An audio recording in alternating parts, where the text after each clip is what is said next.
ఈరోజు ఈ ప్రభుత్వం ఒకటి ఆలోచిస్తున్నాం. 5 సంవత్సరాలుగా జరిగినటువంటి విధ్వంసాన్ని కవర్ చేయడానికి అన్ని విధాల ప్రయత్నం చేస్తున్నాం. 7 నెలల్లో ఊహించినటువంటి ప్రగతిని సాధించాం. అమరావతి 3 ముక్కలాటాడి అమరావతిని విధ్వంసం చేస్తే now Amaravati is on track. Finance mobilize చేశాం, వర్కులు పిలుస్తున్నాం, వర్కులు స్టార్ట్ అవుతున్నాయి. వీలైన తొందరలో అక్కడి నుంచి స్టార్ట్ అవుతుంది. ఇది one of the best centre గా తయారవుతుంది. అటు ఎడ్యుకేషన్ కావచ్చు, లేకుంటే హాస్పిటల్స్ కావచ్చు, లేకుంటే ఇన్ఫ్రాస్ట్రక్చర్ కావచ్చు, లేకపోతే ఏదైనా కానీ ఒక న్యూ సిటీగా తయారు చేస్తాం. ఇంకొక పక్కన పోలవరం 12,150 కోట్లు ఇచ్చారు, ట్రాక్ లో పెట్టాం. డయాఫామ్ వాల్ పోయింది, దాన్ని కూడా మళ్ళీ రెక్టిఫై చేశాం. ఇప్పుడు మొత్తం ప్యారలల్ డయాఫామ్ వాల్ కట్టే పరిస్థితికి వచ్చాం. ఒక దుర్మార్గమైన కార్యక్రమంతో now we're building parallel diaphragm wall. 360 కోట్లతో 400 కోట్లతో చేసిన డయాఫామ్ వాల్ ఇప్పుడు 1000 కోట్లు అదనంగా పెట్టి చేసే పరిస్థితికి వచ్చాం. టైం 2 ఏళ్లు పోయింది. ఏదైనా ఒక టైం బౌండ్ ప్రోగ్రామ్ పెట్టుకున్నా 2000 డిసెంబర్ లోపల Polavaram will be completed. Diaphragm wall కూడా స్టార్ట్ చేశాం. ఇంకా అది ట్రాక్ మీద ఎక్కే పరిస్థితి తీసుకొచ్చాం. పెండింగ్ లో ఉండే రైల్వే జోన్ క్లియర్ చేశారు, ఫౌండేషన్ వేశారు, వర్క్ స్టార్ట్ అయింది. ఆల్మోస్ట్ ఆల్ కొలాప్స్ అయిపోయినటువంటి BIFR పోయినటువంటి స్టీల్ ప్లాంట్ ఆర్ ప్రైవేటైజేషన్ చేయాల్సిన స్టీల్ ప్లాంట్ 13,000 కోట్ల రూపాయలతో రివైవల్ ప్యాకేజ్ ఇచ్చారు. ఇది అసాధారణమైన విషయం.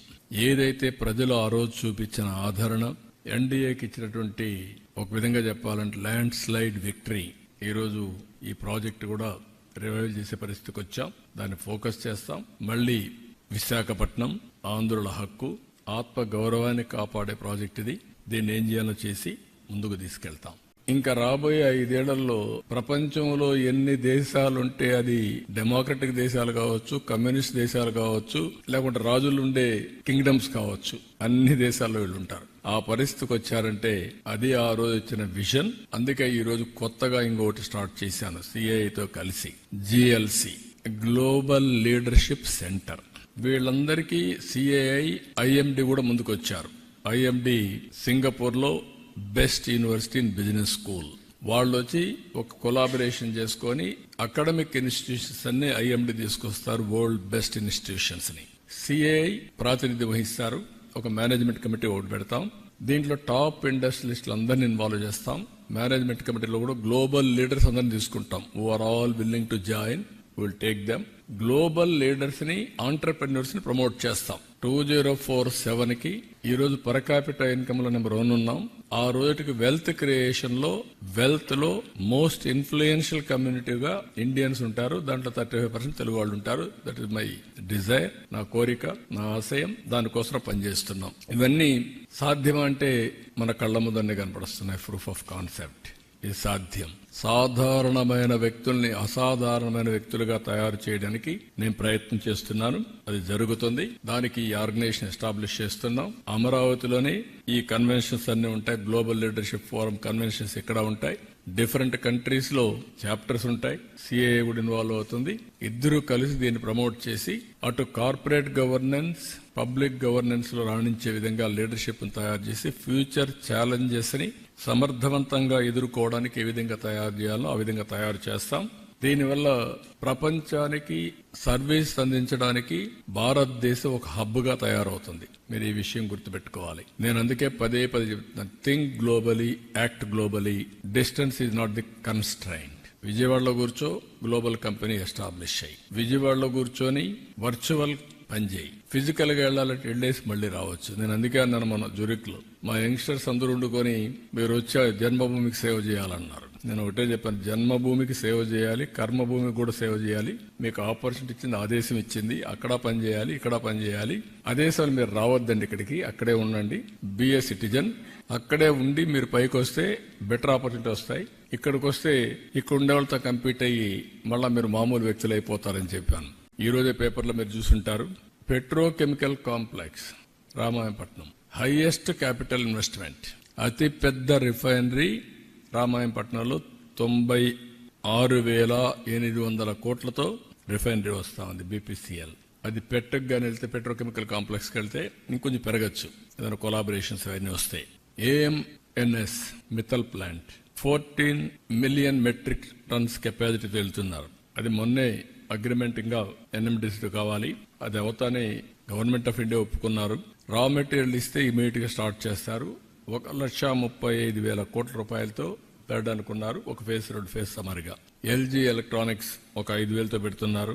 ఎనర్జీలో మేజర్ గా ఒక 2 ప్రాజెక్ట్స్ ఇప్పుడే స్టార్ట్ అయినాయి. 1,87,000 కోట్లతో NTPC generation company joint venture 50-50 ఒకటి స్టార్ట్ అవుతుంది.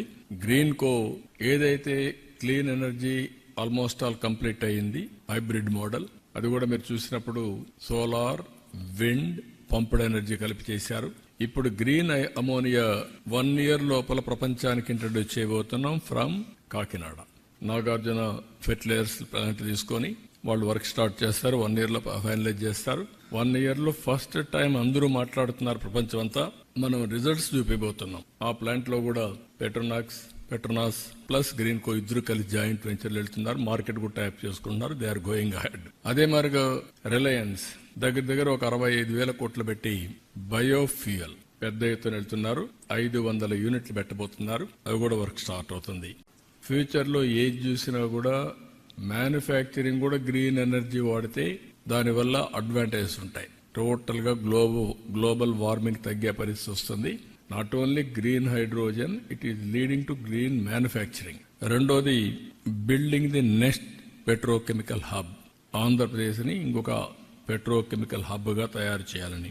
మూడోది pioneering the blue economy of tomorrow. Andhra Pradesh rule. Ocean economy, blue economy అది ఫ్యూచర్ భవిష్యత్తు.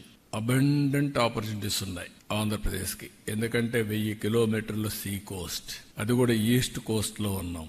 ఇది ప్రపంచానికే గేట్ వేగా తయారవుతుంది. దీన్ని ఎంత ఉపయోగించుకుంటే అంత సముద్రాన్ని ఉపయోగించుకుని మనం ముందుకు పోయే పరిస్థితి వస్తుంది. అందుకని బ్లూ ఎకానమీ పైన ఏమేం చేయగలుగుతాయో కూడా ఫోకస్ పెట్టాం.